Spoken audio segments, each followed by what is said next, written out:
Tenemos la oportunidad, una vez más, de escuchar de la palabra de Dios. Quiero compartirles algo. Estaba el día de ayer en la tarde. Cada día recibo 2 devocionales, que es así como yo les envío para que ustedes escuchen. Yo recibo un par de devocionales. Uno de Walter Neifel, que me lo manda, es un menonita, un alemán bajo, ¿verdad que dice? Un menonita. Me lo manda Wilmar, el pastor Wilmar de Nuevo Ideal. Y escucho un devocional de como 12 a 15 minutos que me manda el misionero David Hidalgo, misionero de Palabra de Vida. Y él comenta el diario de la hora silenciosa, como están acostumbrados en el ministerio de Palabra de Vida. David Hidalgo, tengo años de conocerlo y esta última vez que estuvimos por ahí en Bernal, allá en el mes de julio, me comentaba, fíjate que estoy enviando el devocional de la hora silenciosa y pues veo el pasaje y lo comento. ¿Quieres que te lo envíe? Le digo, sí, claro que sí. Y fielmente cada día me lo ha estado mandando, digo como de 12 a 15 minutos. El tema es que en la tarde de ayer me mandó, noté que había entrado un mensaje de él y se me hizo bien notable. Él debe ser, yo creo, como unos 2 o 3 años mayor que yo y siempre así un tanto serio el hermano. Entonces me manda un escrito y digo, wow, nunca pensé verlo en esta versión. Dice, hoy me levanté y cuando pisé el tobillo me hizo crack. Luego fui a lavarme la cara y el cuello me hizo crack. Después fui a la cocina y levanté un garrafón de agua y el codo me hizo crack. Entonces me acordé que toda mi vida quise ser un crack. Ten cuidado con lo que pides, se te puede cumplir. Me hizo reír sin ganas, digo, no me lo imagino él escribiendo esto. Sí, muy, muy bien portado el hombre. El tema es que pues yo creo tanto él como yo, ya rebasando los 50 años, empezamos a ver ciertas realidades en nuestra indumentaria física, ¿verdad? La lucha contra el envejecimiento es una realidad muy evidente en nuestros tiempos. La lucha contra el envejecimiento es una realidad muy evidente en esta época. Sí, usamos suplementos alimenticios para pues sentirnos con energía. Se utilizan muchas veces cosméticos. Se apoya uno en dietas o en rutinas de ejercicios para tratar de que no se vea uno tan decaído. La lucha también contra la enfermedad es un deseo, un anhelo también profundo por la vida. No nada más, ¿verdad? La lucha contra el envejecimiento. Si una persona se enferma, ¿verdad? Sería ya un asunto extraño a nivel personal, en el sentido psicológico, que no quisiera atenderse para mejorarse.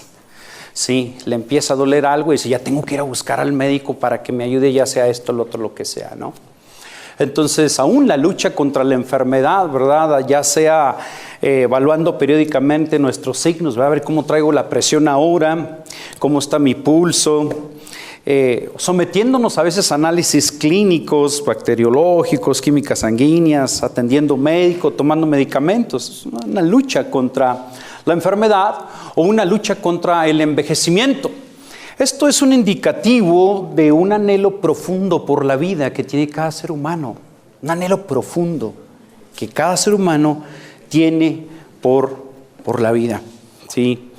Y el pasaje que vamos a ver hoy del Salmo 119 tiene una connotación bien interesante. Adelante, bienvenidos.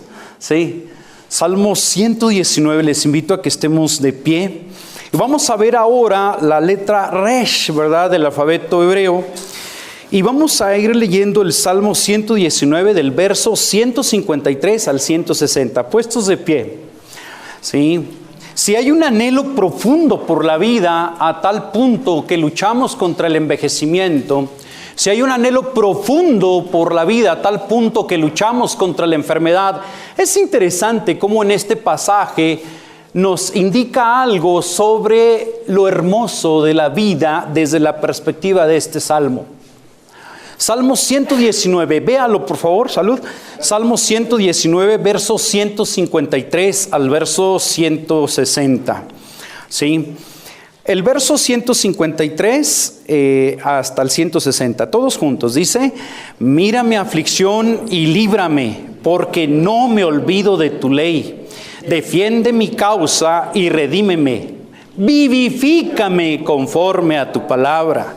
Lejos está de los impíos la salvación, porque no buscan tus estatutos. Muchas son, oh Señor, tus misericordias. Vivifícame conforme a tus ordenanzas. Muchos son mis perseguidores y mis adversarios, pero yo no me aparto de tus testimonios. Veo a los pérfidos y me repugnan, porque no guardan tu palabra. Mira cuánto amo tus preceptos. Vivifícame, Señor, conforme a tu misericordia. La suma de tu palabra es verdad, y cada una de tus justas ordenanzas es eterna. 3 veces el salmista clama a Dios pidiendo por vida, un anhelo profundo por la vida. Tal vez, ¿verdad?, en esta etapa, cuando se es joven, no es precisamente la vida lo que se anhela. Se dice que cuando se es joven se pide primero por amor, después por dinero y al último por salud.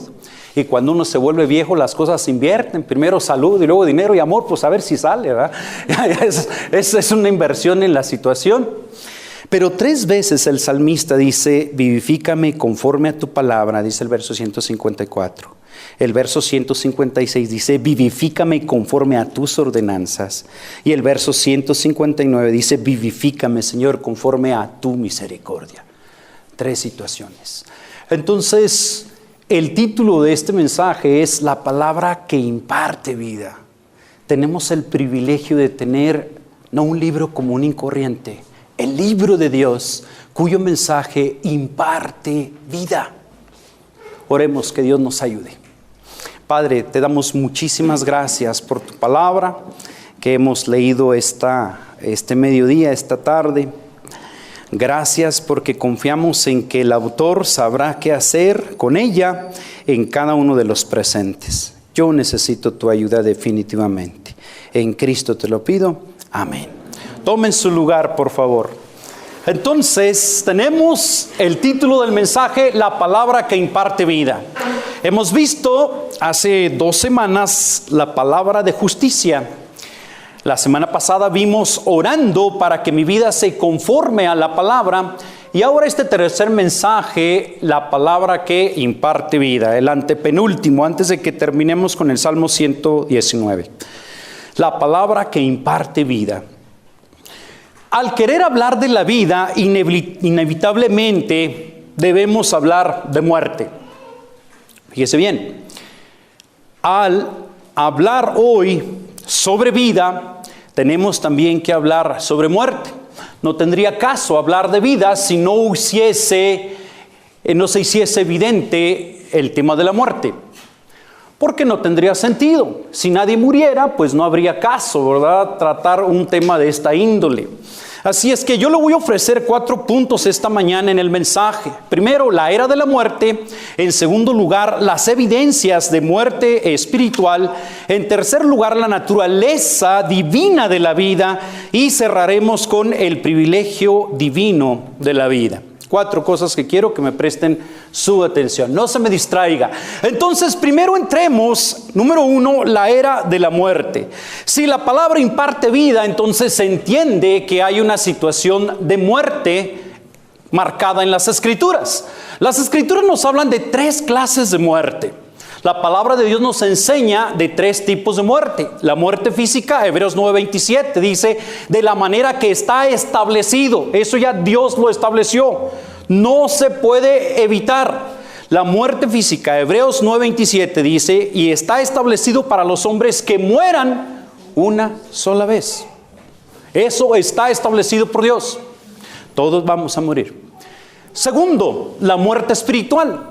La muerte espiritual es el resultado de la entrada del pecado a este mundo.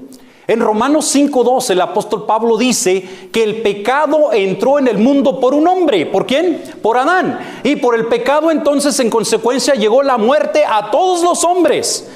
Entonces el mundo en que vivimos, si no tiene la vida espiritual, es un mundo de vivos muertos o de muertos vivientes, en el sentido espiritual. Muerte espiritual, Romanos 5:12. Por eso es natural para las personas, como vamos a ver más adelante, tener ciertas conductas. Por eso el mundo en que vivimos, muchas veces decimos, pero ¿cómo es posible que el mundo ande en este caos tan espantoso? ¿Por qué? Por la evidencia de la muerte espiritual en cada una de las personas. ¿Sí? Es algo natural en el sentido de la muerte espiritual. Todo ser humano a partir de Adán, por causa del pecado, ha experimentado la muerte espiritual.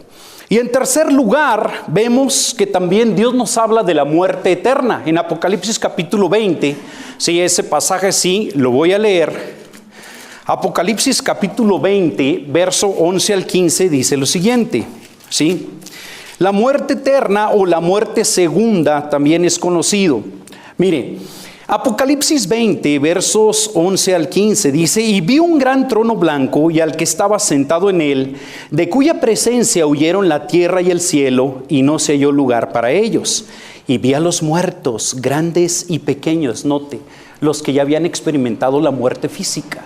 Se vi a los muertos, grandes y pequeños, de pie delante del trono, y los libros fueron abiertos, y otro libro fue abierto, y los muertos fueron juzgados por las cosas que estaban escritas en los libros, según sus obras. Y el mar entregó los muertos que estaban en él, y la muerte y el Hades entregaron a los muertos que estaban en ellos, y fueron juzgados cada uno según sus obras.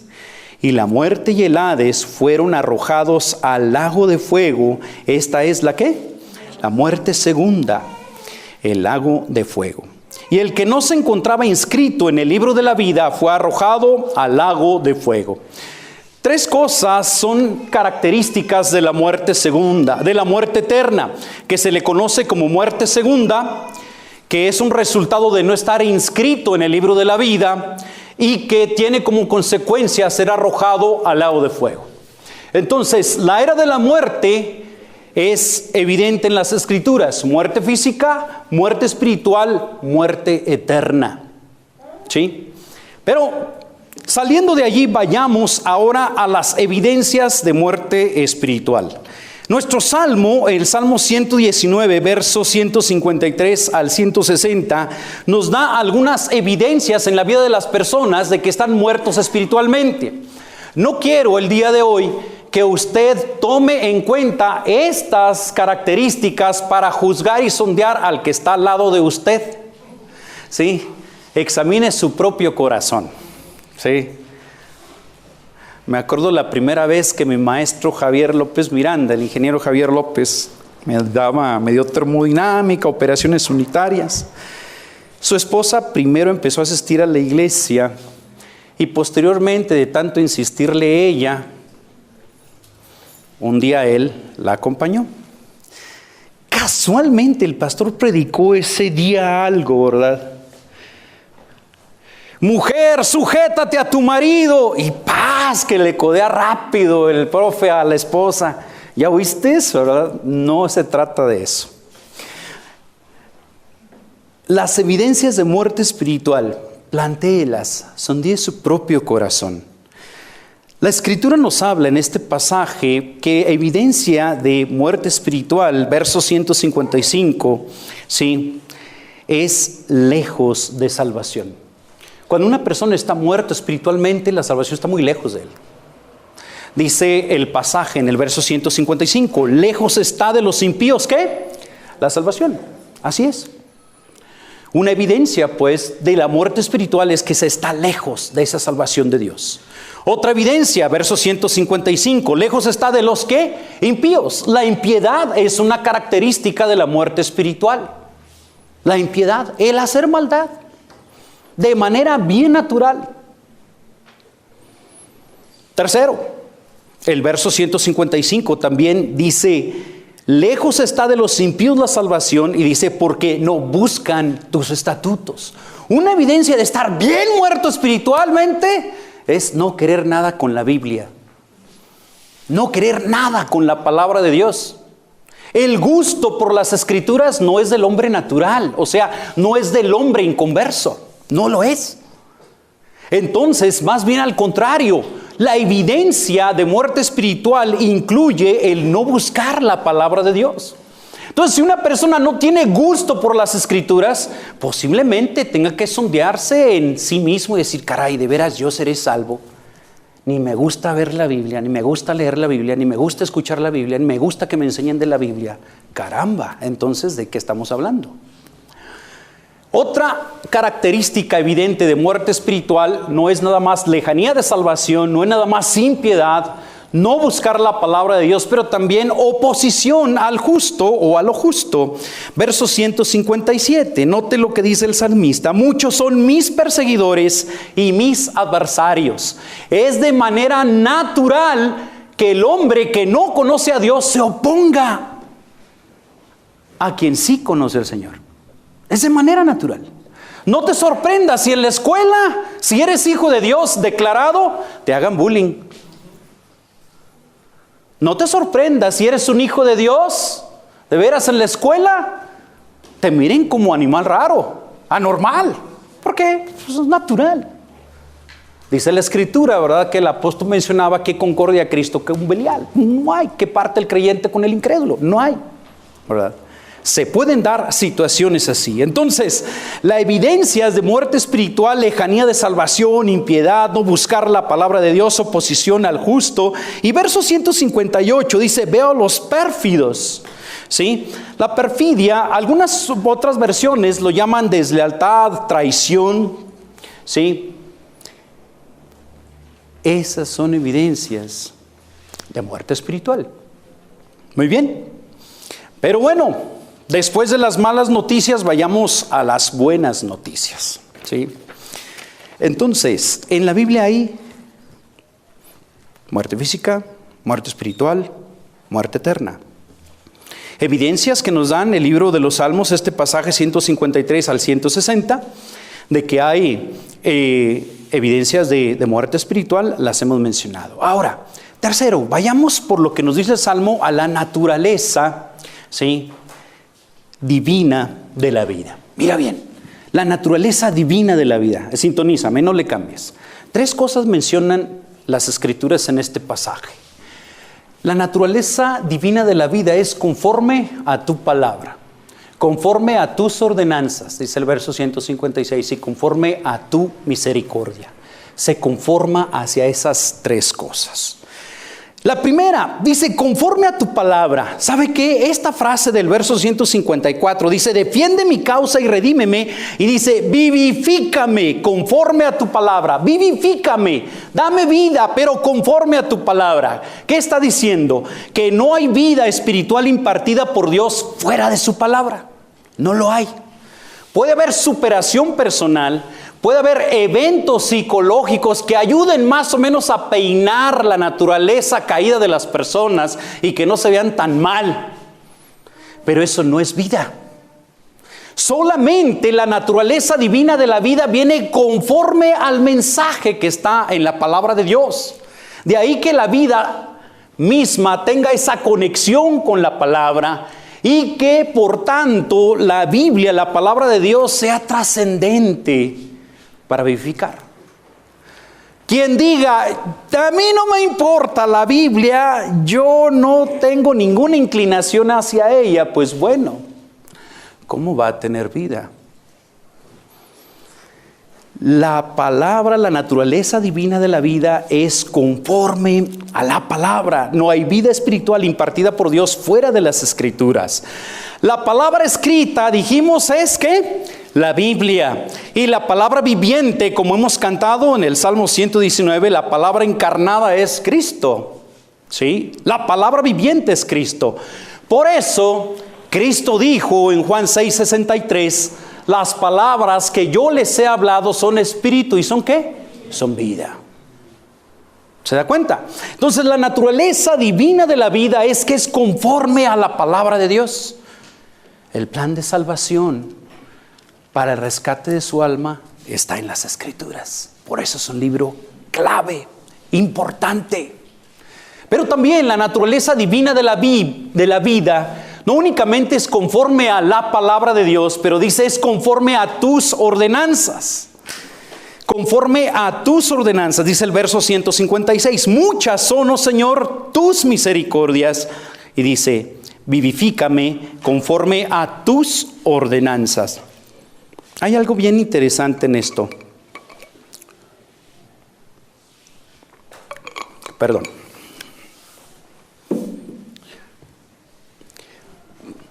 La vida impartida, note bien, la vida impartida es una orden de Dios. Es una orden de Dios. Dice la Escritura que Dios formó al hombre, ¿sí? ¿Y lo qué?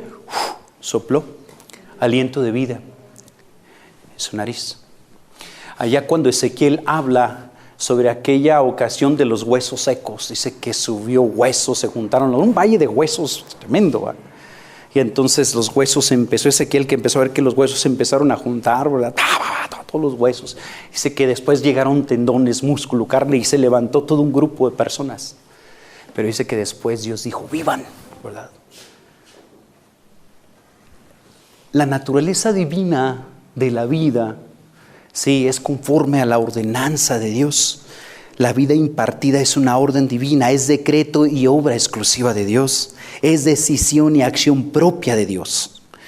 La palabra escrita es la Biblia. Y la palabra viviente es Cristo. Por eso Cristo ordenó en aquella ocasión en Juan 11:43, Lázaro, ven fuera. Y el que estaba muerto se levantó. El que estaba muerto, ya tenía 3-4 días, estaba muerto, bien muerto. Al punto que las personas que eran los familiares que lo habían llevado a colocarlo en la tumba, decían, Señor, para estas fechas el cuerpo está en un estado tal de descomposición que ya huele mal. No abras esa tumba. Pero la naturaleza divina de la vida es que es conforme a una orden de Dios. Y Dios le gritó a Lázaro, ven fuera. Dice, y el que estaba muerto, dice, y el que había muerto, dice el siguiente verso, verso 44, y el que había muerto salió. Salió. ¿Por qué? Porque la naturaleza divina de la vida es conforme a la orden, las ordenanzas de Dios. Cuando una persona se arrepiente de sus pecados y pone la fe en Jesús, ¿sabe qué? Dios le ha impartido una vida nueva. Tercero, pero también la naturaleza divina de la vida es conforme a tu misericordia, porque dice el verso 159, mira cuánto amo tus preceptos, vivifícame, Señor, conforme a ¿qué? A tu misericordia. Entonces, la naturaleza divina de la vida es conforme a la palabra, es una acción, una orden de parte de Dios, sí, pero también es conforme a su misericordia. Es decir, la vida que imparte Dios es un regalo inmerecido, o como decía Evis Carballosa, un regalo desmerecido. Mire, si Dios le hubiera placido que ninguno de nosotros fuese salvo, no hubiera sido injusto. Realmente hubiera sido justo. Pero en un acto de misericordia, en un acto de favor que no merecemos, Él ha concedido salvación. Él ha concedido vida. Él ha concedido que haya regeneración, que haya personas que nazcan por medio de la fe en Él. Mira cuánto amo tus preceptos, vivifícame, Señor, conforme a tu misericordia. Entonces,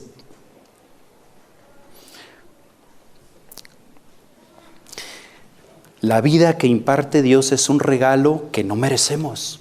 Tu salvación es algo que Dios te otorgó, pero no porque hayas tenido mérito para recibirlo. Dios te lo dio sin que tú tengas ningún mérito. La Biblia es la palabra escrita de Dios. Cristo es la palabra encarnada o la palabra viviente. Y por eso Cristo extendió salvación inmerecida a aquella mujer pecadora. En Juan 8:11 le dijo, cuando todos estaban dispuestos a apedrearla por causa de sus faltas,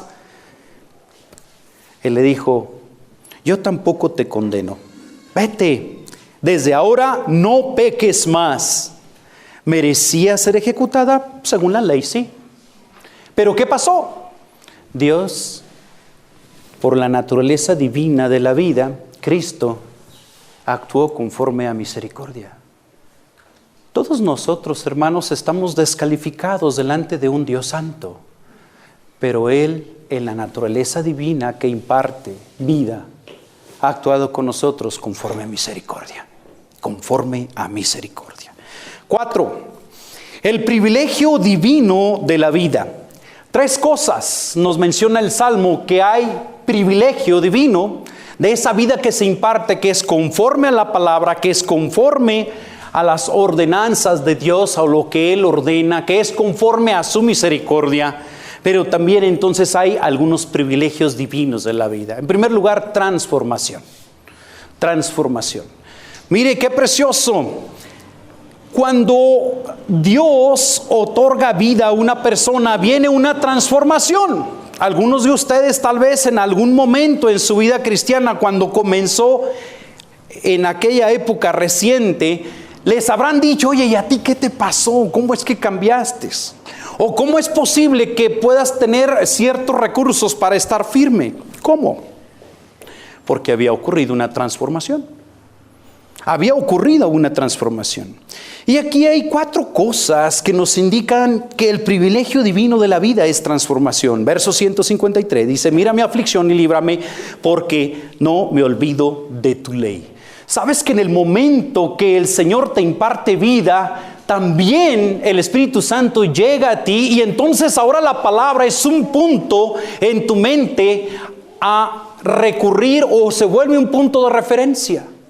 Puedes estar por allí andando en una situación y te acuerdas de pasajes, o te acuerdas de una prédica, o te acuerdas de una enseñanza. ¿Por qué? Porque ahora la palabra está en ti y ha transformado y la recuerdas. Tal vez tú digas, hermano, pero yo no me acuerdo de las citas, capítulo y versículo y libro. Pero ¿qué tal ciertas frases, verdad? Ciertas frases y se vienen. ¿Sí? Segundo elemento que vemos aquí, que es evidencia de transformación, y es el privilegio divino que tenemos por Dios habernos impartido vida. No únicamente que recordamos palabra, pero dice el verso 157, muchos son mis perseguidores y mis adversarios, pero yo no me aparto de tus testimonios. No me aparto de tu palabra. Mi hermano, que hay personas entre los cristianos que se pueden enfriar. Hay personas entre los cristianos que pueden caer en alguna situación pecaminosa. Pero al final de cuentas, ¿cómo estás tú? Uy, no te apartes de tus papás, mijo. Sí, pero al final de cuentas, no se aparta la persona. Porque aun cuando cae, la Escritura le hace volver. Aun cuando es hijo de Dios y en algún punto de su vida se apartó, Dios le permite que su conciencia sea redarguida y el Espíritu Santo le hace volver. ¿Cuántos de nosotros como hijos de Dios, de poco tiempo, de mucho tiempo, no experimentamos en algún momento un apartamiento, una caída, un desánimo? Y sin embargo, ahí estaba tarde que temprano la palabra de Dios para llegar a nuestro corazón en boca de un pastor, en boca de un consejo, en la misma lectura de la Biblia, y nos hizo regresar. ¿Qué es lo que te hace regresar? El privilegio divino de la vida. Dice, no me he apartado de tus testimonios, dice el verso 57. Yo no me aparto de tus testimonios. Otro privilegio divino de la vida y que es en el área de transformación es lo que dice el verso 58. Veo a los pérfidos y me repugnan. Una evidencia de privilegio divino en la vida, en el área de transformación, es que uno se incomoda con lo que está mal.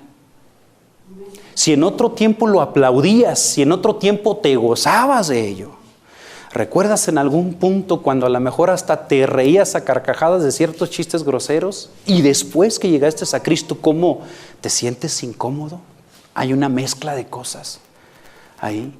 ¿Por qué? Porque dice allí que una evidencia de aquel a quien Dios le ha dado el privilegio divino de la vida es incomodarse con lo que está mal. Y por último, dentro de la transformación como privilegio de Dios en relación a la vida, dice el verso 159, mira cuánto amo tus preceptos. Amar la palabra de Dios, amarla. Mira, amar la Escritura no es natural para las personas. Más bien lo normal es no querer saber de ellas. Yo les he comentado hasta el cansancio que una vez en el programa de posgrado estaba platicando con un muchacho y me decía, no, es que yo no me quiero acercar a esto, porque si me acerco ya no voy a poder chupar, ¿sí? No voy a poder tomar. ¿Sí? ¿Qué pensaba él al respecto? ¿Verdad? Que efectivamente hay un privilegio divino de transformación y que entonces su vicio no le permitía amar la palabra. Preferiría su vicio que amar las Escrituras, pero es normal. Solo cuando Dios transforma empiezas a amar la palabra. Doña Chayo tenía una amiga que era la señora Amelia, que vive enfrente con nosotros en la colonia Benito Juárez. Y mi mamá a veces le abría las Escrituras y le hablaba. Y dice, no, Chayo, no me hable de eso, porque yo no me quiero acercar a ese libro, porque tengo muchas ganas hoy de darle en toda la torre a 2, 3 mujeres que me la deben. Imagínense, o sea, sabía, veía eso, que su deseo de revancha y de venganza, de tener por allí la oportunidad de encontrarse cara a cara con aquellas 2, 3 señoras, no le permitía amar lo que decían las Escrituras. El privilegio de parte de Dios que tenemos, privilegio divino, es que nos transforma, nos permite recordar la palabra, nos permite no apartarnos de sus testimonios, incomodarnos ante el mal y amar la Biblia. Cuando en ti ya hay un querer buscar la palabra de Dios, cuando se te fue el día porque no te organizaste bien, porque te faltó planeación y no leíste la Escritura, y cuando ha pasado así algunos días y empiezas a sentir, híjole, no he leído la Biblia, qué bueno que te ocurre eso. Qué buen síntoma es ese. Malo que vayas dejando que el tiempo vaya pasando y ni siquiera te acuerdas. Pues bueno, ¿tendrás tú el privilegio divino de la vida? Porque quien de veras se ha acercado a Dios, la transformación involucra amar la palabra. Segundo, otro privilegio es el apoyo. No únicamente el Salmo nos habla de esa transformación, pero también que el privilegio divino de la vida es el apoyo. Vayamos otra vez al Salmo 119, en el verso 153, dice, mira mi aflicción y líbrame. Aquí encontramos que el privilegio divino de la vida es tener apoyo de un libertador. El salmista está clamando a alguien que puede librarlo. Tal vez está apresado por ciertas cosas, ahí menciona algunas, pero sabe que el privilegio divino de aquel que imparte vida es contar el apoyo para liberación. Lo malo cuando muchas veces permanecemos tanto tiempo en ciertas cosas complicadas es que porque no pensamos que tenemos quien nos eche la mano para liberarnos. Pero dice allí, mira mi aflicción y líbrame. El privilegio divino de la vida en cuanto a apoyo es que tenemos también un defensor. Verso 154, él dice, defiende mi causa. Tenemos quien nos defienda delante de Dios. Pero también el privilegio divino de la vida es que tenemos un redentor, dice el verso 154, defiende mi causa y que redímeme. Tenemos un redentor, aquel capaz de pagar el precio para que nosotros salgamos adelante de la esclavitud pecaminosa en la que nos podemos encontrar. Y por último, el privilegio divino de la vida es que también te brinda esperanza. Hago una aclaración muy importante, escúchame bien. Esperanza en el contexto actual es posiblemente, en nuestro contexto actual. Cuando alguien dice, pues, tengo la esperanza de que mi hijo pase el examen de admisión, no está asegurando nada. ¿Verdad? Pues tengo la esperanza de que si cambian las cosas, un día me voy a ir de vacaciones a Mazatlán. O sea, está hablando no de certeza. El contexto de nuestra palabra en este tiempo es posibilidad. Como decía Capulina, tal vez, a lo mejor, quién sabe, no lo sé. ¿Están diciendo los chicos, ¿capu qué? ¿Capu qué? Pregúntenle a sus papás. Entonces, la esperanza en el contexto actual es posiblemente, tal vez. Pero cuando la palabra de Dios habla de esperanza, solo es una cuestión de tiempo, no de posibilidad. Aquello se va a llevar a cabo. Tal vez no en el momento que nosotros lo estamos deseando, pero se va a llevar a cabo porque Dios lo ha dicho así. Va a ocurrir. Entonces el privilegio divino de la vida es que contamos con transformación, contamos con apoyo, pero también contamos con esperanza. ¿Por qué? Por lo que dice el verso 60, porque la palabra es verdad. Porque lo que Dios ha dicho en su palabra es verdad. Él no es hombre para que mienta, ni hijo de hombre para que se arrepienta. Es verdad. Dice el verso 160, la suma, el contenido, la suma, la totalidad de tu palabra, ¿qué? Es verdad. Y por eso el salmista tiene esperanza.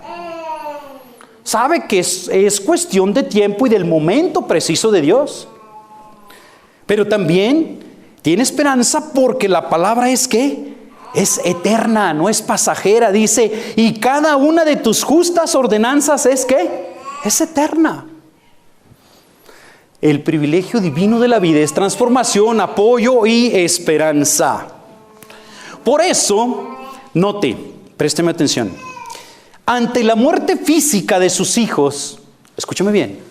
Por eso, ante la muerte física de sus hijos, Dios nos consuela diciendo, 1 de Tesalonicenses 4, 13 y 16. ¿Qué es la muerte para el Hijo de Dios? Solamente duermen. Solamente duermen. Aunque la muerte física, al experimentar por la cercanía de un ser querido, nos duele, qué tremendo es que la palabra de Dios vivifica y consuela nuestra alma, porque como dice 1 de Tesalonicenses 4:13, vamos para allá, mire. 1 de Tesalonicenses 4:13. Quiero leer este pasaje, léalo por favor. Dice así: pero no queremos, hermanos, que ignoréis. Note, porque el ignorar esta verdad sí traía un desconsuelo impresionante aún entre la gente cristiana de aquella época. Y el apóstol Pablo menciona aquí, no queremos, hermanos, que ignoréis acerca de los que ¿qué? De los que duermen. Para aquel que está en Cristo, por eso el morir es ganancia. Para aquel que está en Cristo, por eso el morir solamente está dormido. No dormido ahorita aquí en el culto, Ya se despertaron algunos, ok. Aquel que está en Cristo, dice, cuando parte de esta vida está su cuerpo dormido. Dice el apóstol, no ignoren esto, dice, pero no queremos, hermanos, que ignoréis esto acerca de los que duermen. Dice, para que no os entristezcáis, ¿cómo? Dice ahí, como los que no tienen, ¿qué? Esperanza. Ahí está. Mira, cuando una persona está sin Cristo, sí tiene suficiente motivo y suficiente razón para estar dimensionadamente triste. Terriblemente triste. Espantosamente triste. Porque no hay esperanza. Pero aquel que Dios le ha otorgado vida conforme a su palabra, conforme a su ordenanza, conforme a su misericordia, tiene esperanza, porque la suma de su palabra es verdad y es eterna, eterna, eterna. Dice, para que no os entristezcáis como lo hacen los demás que no tienen esperanza. Porque si creemos que Jesús murió y resucitó, así también Dios traerá con él a los que durmieron en Jesús. Por lo cual os decimos esto por palabra del Señor, que nosotros los que estemos vivos y que permanezcamos hasta la venida del Señor, no precederemos a los que durmieron. Pues el Señor mismo descenderá del cielo con voz de mando, con voz de arcángel y con trompeta de Dios, y los muertos en Cristo se levantarán primero. Y luego dice, entonces nosotros los que estemos vivos y que permanezcamos seremos, que dice, arrebatados juntamente con ellos en las nubes al encuentro del Señor en el aire, y así estaremos con el Señor siempre. Note, ¿sí? Aquel que ha experimentado la palabra que imparte vida conforme a esa palabra misma, conforme a la ordenanza de Dios, conforme a su misericordia, tiene esperanza de que en el tiempo en que sea el arrebatamiento de la iglesia, que sea el rapto de la iglesia, el arrebatamiento pretribulacional de los santos, tendrá el beneficio precioso de una resurrección. Y Pablo le dice por eso a los hermanos de aquella época, no se pongan tristes. Los que están sin la vida, sí tienen razón. Pero aquel que conforme a la palabra, conforme a la ordenanza de Dios y conforme a su misericordia, Dios le ha impartido vida. Entonces, ante la muerte física, Dios le dice, no te preocupes, solo duerme. Yo en su momento lo despertaré y lo levantaré y estará conmigo. Por eso, ante la muerte, no únicamente física, pero ante la muerte espiritual, Dios afirma en Efesios 2:1 que Él nos dio vida cuando estábamos muertos en delitos y pecados. Y por eso, ante la muerte eterna, Cristo asegura en Juan 5:24, el que oye mi palabra y crea al que me envió, tiene vida eterna. Y no vendrá a condenación, mas ha pasado de muerte a vida. De muerte a vida. Conclusión. ¿Está usted vivo? Ay, espérese, hermano. ¿Respira vida espiritual? La vida espiritual es conforme a la palabra. La vida espiritual es conforme a la ordenanza de Dios. La vida espiritual es conforme a su misericordia. Las tres cosas convergen en la cruz del Calvario. Cuando Cristo Jesús vino a este mundo, vive una vida sin pecado y pasa entonces a la cruz del Calvario, allí se dan las escrituras en cumplimiento para impartir vida. Y Cristo imparte vida conforme a ese evangelio. El evangelio es eso, que Cristo puede perdonar tus pecados, no importa cuáles son. Cristo puede darte limpieza de toda tu maldad, no importa cuál sea tu maldad o tu estado. La sangre de su Hijo Jesucristo nos limpia de todo pecado. Es conforme a su ordenanza, porque tú puedes decir, o alguien puede decir de ti, no, ese para cristiano no sirve. Así me daba la queja una hermana respecto a su esposo, diciéndome esas palabras. Hermana, y usted y su esposo, y téngale paciencia. Ella era cristiana, él no era cristiano. Estaba en el ejército, imagínense, en el ambiente del ejército, un soldado. Cada fin de semana, el sábado, llegaba tomado a la casa. Y ella creyente. Yo le decía, hermana, téngale paciencia. Dios un día puede trabajar en su vida y traerlo a los pies de Cristo. No, hermana, ese no sirve para cristiano. ¿Cuál era la postura de esta hermana? que el cristianismo es algo que se va logrando de manera personal, por superación personal, por las buenas obras que yo pueda hacer. No es así. Es la vida que Dios imparte. Es el perdón que Dios te da y te transforma, te brinda apoyo y te da esperanza. ¿Estás vivo? ¿Respiras vida espiritual? No te estoy diciendo que si vienes a la iglesia, no te estoy diciendo si tus padres son cristianos, no te estoy diciendo de que si eres religioso de hace muchos años. Eso no es el asunto. El asunto es si Cristo, a través de su evangelio, te ha impartido vida. Ese es el punto. Esa vida es conforme a su palabra, conforme a su ordenanza, conforme a su misericordia. El día en que estemos delante de Dios, no va a decir, Señor, pues yo no tenía mucha vida, pero mi papá sí. No. Señor, mi esposa sí iba todos los domingos al templo, yo no siempre, pero mi esposa y yo somos una sola carne, ¿no me toca un cachito? ¿Sí? Para poder entrar aquí a tu presencia. No. No es así. O tienes vida o no la tienes. Si no la tienes, la muerte eterna te está esperando. Y no puedas decir tú, bueno, hermano, cuando ya esté viejito me voy a acercar a Dios. No sabes, Dios puede llamarte a su presencia ya hoy o quitarte la vida hoy. ¿Tienes vida? ¿Respiras vida espiritual? Dios puede darte vida. Dios tiene el poder para darte esa salvación. Es conforme a su palabra, conforme a su orden, porque hay poder para dar nueva vida donde no hay nada.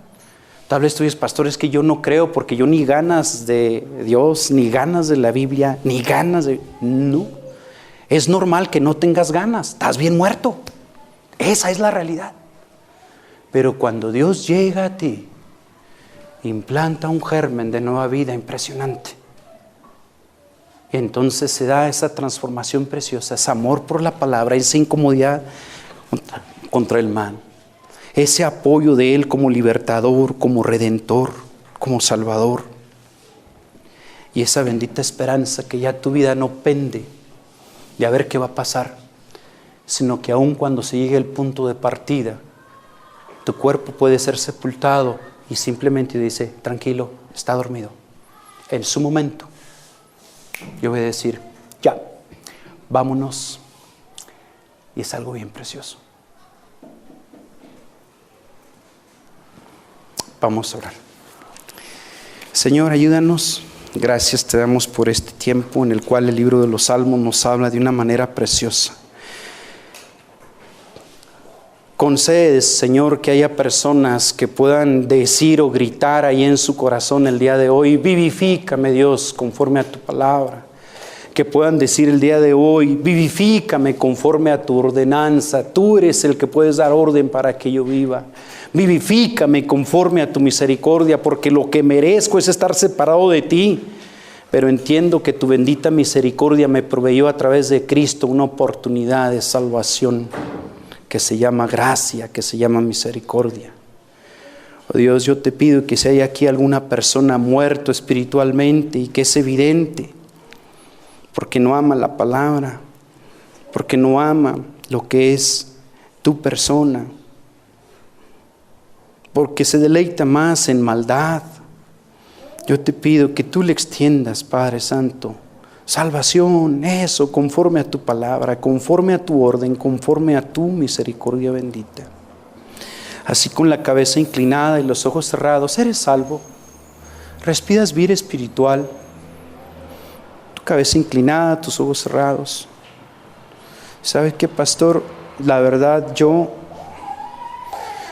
sí tengo algunos hábitos. A veces sí me gusta venir, a veces sí me gusta ver, pero sondeando, yo no estoy seguro de ser salvo. Yo no tengo esa esperanza segura de que si yo muero voy a estar con Cristo. Yo no tengo esa seguridad de que tengo el apoyo de Dios como mi libertador, como mi defensor, como mi redentor. Yo no he visto en mi vida una transformación como para acordarme de su palabra, no apartarme de sus testimonios, como para incomodarme ante el mal o por amor a la palabra. No lo tengo. La verdad es que sí necesito que la palabra me dé vida. ¿Hay alguna persona que diga, ore por mí, pastor? La verdad, yo sí necesito ser salvo. Yo sí necesito acercarme a usted. Yo sí necesito. Le digo algo. Hoy dígale ahí en su corazón, Señor, vivifícame conforme a tu palabra. Señor, vivifícame conforme al poder que tú puedes impartir con tu orden. Vivifícame conforme a tu misericordia. Hoy, dígale así ahí en su corazón al Señor, Señor, hoy reconozco mis pecados. Hoy reconozco mi necesidad de ti. Hoy reconozco que necesito vida espiritual. No quiero estar separado de ti por toda la eternidad. Dígale así ahí en su corazón, Señor, yo te pido que me salves, que me des vida. Vida conforme a tu evangelio. Vida precisamente que viene de Cristo por su sacrificio en la cruz del Calvario, que puede perdonar todas mis maldades. Dios, tú conoces mis maldades, pero hoy yo te pido que me des vida. Hoy yo te pido que Cristo me salve. Hoy yo te pido que tú perdones mis pecados. Dígaselo así ahí en su corazón. Dígale que usted no puede hacer los cambios, que realmente necesita que Él le transforme con su palabra, con su orden, con su misericordia. ¿Está orando usted? ¿Le está pidiendo eso a Dios en su corazón? Pídaselo. Él es poderoso. El salmista sabía que la suma de su palabra era verdad y que esa palabra era eterna. Por eso tenía esa bendita esperanza. ¿Hay alguien que diga, sí, pastor, ore por mí porque yo le estoy pidiendo a Dios eso? Levante su mano, yo solamente quiero agradecerle a Dios. ¿Hay alguna persona? Baja tu mano, Dios te bendiga, baja tu mano. ¿Hay alguien más con su mano alto? Dios te bendiga, puedes bajar tu mano. ¿Hay alguna otra persona? Sí, yo le he estado pidiendo a Dios que vivifique conforme a su palabra. Yo me quiero acercar a Él de todo corazón. Yo no quiero estar separado de Él por toda la eternidad. ¿Hay alguna persona más con su mano en alto que diga, sí, pastor, ore por mí? ¿Alguien más? Dios te bendiga, puedes bajar tu mano. ¿Alguien más? Dios te bendiga, puedes bajar tu mano. Gracias, Señor, por tu ayuda, por tu dirección. Gracias por honrar tu palabra. Oro por cada persona que en el acto de levantar su mano simplemente es un indicativo de que tu palabra está obrando en su corazón. Aviva su obra en medio de estos tiempos. En medio de los tiempos, hágala conocer, y en la ira acuérdese de la misericordia en la vida de cada uno de nosotros y de esta congregación. Se lo pido en su bendito nombre. Amén.